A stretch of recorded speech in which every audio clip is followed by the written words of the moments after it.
Good day, here are the top stories for today from the Philippine News Agency. In a bid to strengthen global disaster response, President Ferdinand R. Marcos Jr. has called on Asia and the Pacific to take the lead in creating an international legal framework for disaster prevention and protection. Speaking at the opening ceremony of the Asia-Pacific Ministerial Conference on Disaster Risk Reduction, President Marcos emphasized that the Philippines is ready to lead the development of an international legal instrument for the protection of persons in the event of disasters. He noted that this framework would fill critical gaps in global disaster response laws and enhance humanitarian coordination. Much has been said about the resilience of Filipino spirit. But let us remember that strength was forged out of adversity over centuries of facing storms and earthquakes, adapting and rising once again with a renewed vision and purpose. The surge to 2030 involves key steps. We must significantly increase our investments and develop financing mechanisms in disaster risk reduction. As a global mechanism aimed at aiding climate-vulnerable nations, Marcos also emphasized the Philippines' role as a climate champion and its willingness to host the Loss and Damage Fund Board. He emphasized the significance of stepping up disaster investments and embracing innovation and cooperation in order to build a safer and more resilient future for the region. For our part, the Philippines, as a climate champion, humbly accepts the role as steward of the board of the fund for responding to loss and damage. This reinforces our commitment to improving the board's operations and to contribute to the success of its institutional architecture. We are hopeful for a fund that will benefit climate-vulnerable countries, many of whom are in our region. Around 4,000 delegates from 70 countries will be in the country for the first time to host a conference at the Philippine International Convention Center this week to discuss disaster resilience and risk reduction. Staying with palace updates, President Ferdinand R. Marcos Jr. extended his heartfelt appreciation over the United Arab Emirates' compassionate gesture toward Filipinos. In a recent social media post, President Marcos extended his sincere thanks to UAE President Sheikh Mohammed bin Zayed for granting pardon to 143 Filipinos in the Arab nation. In a phone call, the two leaders discussed the strengthening bilateral ties between Manila and Abu Dhabi.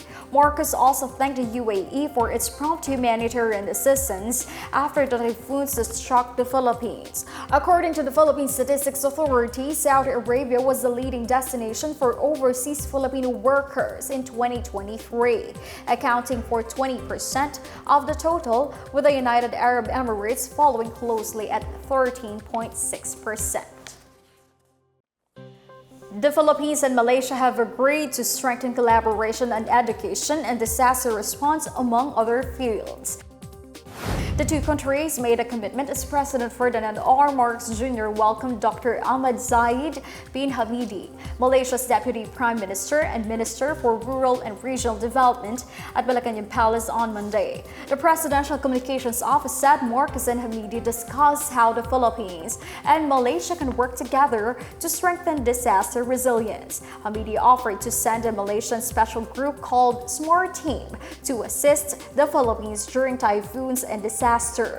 For his part, Marcos discussed plans to develop skilled workforces that can keep up with technological advances. He told Hamidi that the Philippines has a very good workforce that is young, hardworking, and well-trained. Hamidi, meanwhile, said Malaysia wants to learn from the Philippine education system as it encourages students to choose technical and vocational education and training. In 2023, Malaysia was the Philippines' 9th largest trading partner out of 230 countries, with total trade amounting to $8.15 billion. The Philippines has reaffirmed its commitment to helping preserve the seas as it prepares for the 2025 United Nations Ocean Conference, or UNOC, in France. Foreign Affairs Assistant Secretary Marshal Luis Alvarez echoed the government's preparations in a side event at the 2024 Asia-Pacific Ministerial Conference on Disaster Risk Reduction on Monday. He says the government is mainstreaming Sustainable Development Goal number 14, which aims for the conservation and sustainable use of oceans and marine resources. He adds Manila's efforts include strengthening marine protected areas, promoting sustainable fisheries, and addressing marine pollution, climate change impacts, and promote ocean governance. The Philippine government has scheduled consultations with stakeholders in preparation for the Philippines' participation in the UNOC. He said the country must take the opportunity to re-examine and expose the gaps in its implementation of its sustainable goals. The third UNOC is taking place in Nice, France from June 9 to 13 in 2025.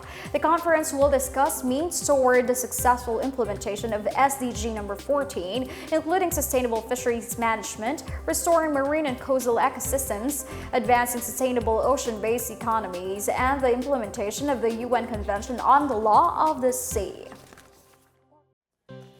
In other news, Malacanang maintains the Philippines will not return to the International Criminal Court despite the developments in the House probe on the supposed drug-related killings under the Duterte administration. Executive Secretary Lucas Bersamin says President Ferdinand R. Marcos Jr. is not expected to change his mind and refer the House Quad Committee's hearing on the ICC.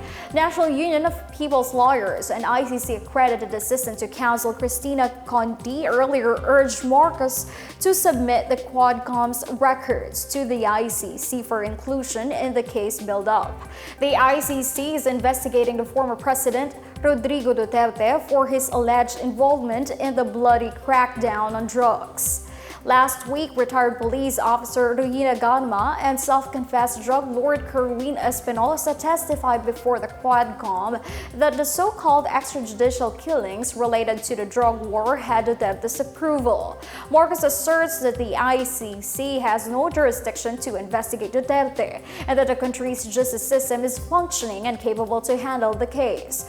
For his part, Solicitor General Menardo Guevara said the Quadcom may opt to hand its records to executive agencies like the Department of Justice, National Bureau of Investigation, or the Ombudsman for proper investigation and prosecution.